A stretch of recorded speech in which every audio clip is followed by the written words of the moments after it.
Free agency just about in the rear view now. Let's take a look at winners and losers on Fantasy Football Today in 5. And we'll give you 5 names, if not more. Adam and Jamie here. Jamie, give me 3 winners. Let's start with winner number 1. Yeah, I'm going to go Drake London. Finally getting a quarterback that hopefully will unleash his potential.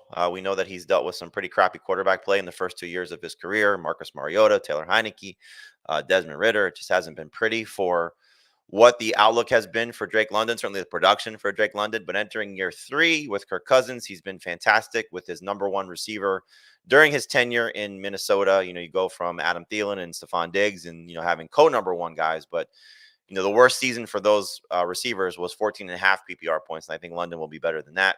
Obviously, what he's done the last 4 seasons with Justin Jefferson, I don't think he'll get to those heights. But as we talked about on our full-length episode on Thursday, the upside for Drake London is definitely there, and I would not be surprised if he's a 3rd-round pick for sure, but may creep into the back end of round 2. He is almost there for me right now in my rankings. The other winner, I think, is an obvious one, is Saquon Barkley, going to a situation where hopefully the offensive line and the system and everything around him will be the best of his career, potentially. Certainly the best quarterback he's played with. No offense to Daniel Jones.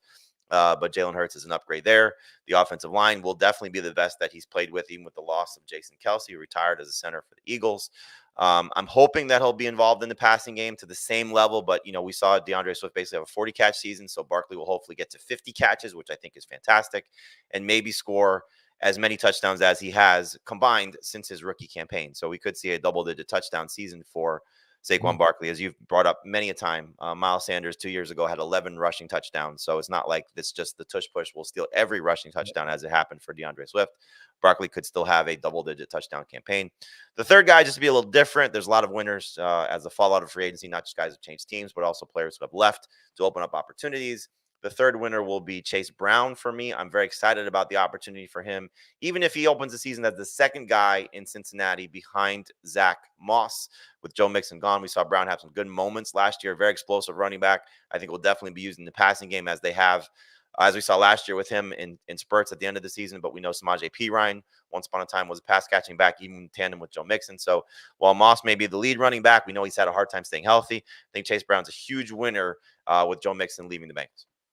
Now, before you go to the losers, why do you think Drake London is being viewed as such a big winner and Kyle Pitts is being viewed as like a mild, little tiny little winner? I think Pitts is a big winner. Again, you look at what he was able to accomplish with a veteran, capable quarterback, his rookie campaign, 1,000-yard season with Matt Ryan, and then he dealt with the terrible quarterbacks that Drake London dealt with as well. So if Pitts is healthy, which I hope he will be, he played through what we all are kind of expecting or kind of labeling a knee injury. He didn't necessarily come out and say he was playing hurt. Wasn't on the injury report, but it just didn't look the same from the knee injury he suffered the year before. But in any event, I think the potential is there for him as well. So he is a top 7 tight end for me. And I know that probably sounds tiresome because we've been putting him in this range for the last couple of seasons. But again, the addition of Kirk Cousins, I think, opens the opportunity for Kyle Pitts to fulfill the prophecy and be the next great tight end in fantasy. So somebody that you should absolutely be targeting with a mid-round pick. How about a loser or 2 losers actually from free agency? Yeah, a couple guys that I'm a little bit concerned about. I forgot the names that I gave you already, so you're gonna have to refresh my memory. But Amari Cooper. Yes, Amari Cooper, and there was another receiver that I told you.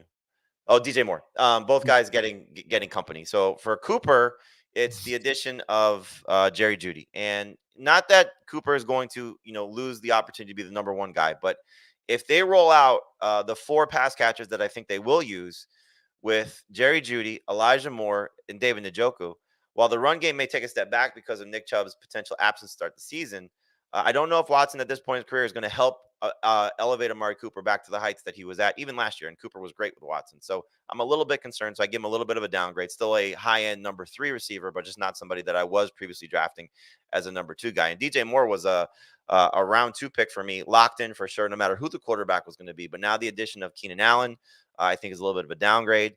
And then you're trusting a rookie quarterback to support all these guys. I think Caleb Williams is going to be fantastic, and I think DJ Moore is still going to be very good. But I dropped him around. And so, you have to call him a loser just because the addition of a very established guy in Keenan Allen who could potentially still lead the team in targets. We know he's been a target hog his entire career with the Chargers, and so that could still be the case with the Bears this year. That's good stuff there from Jamie. Like very descriptive, a lot of talking there. I didn't really do much. I had a great show. Thanks for watching and listening, everybody. More from Jamie and the rest of the crew next week on Fantasy Football Today in 5. Enjoy your weekend. Enjoy March Madness. See you soon.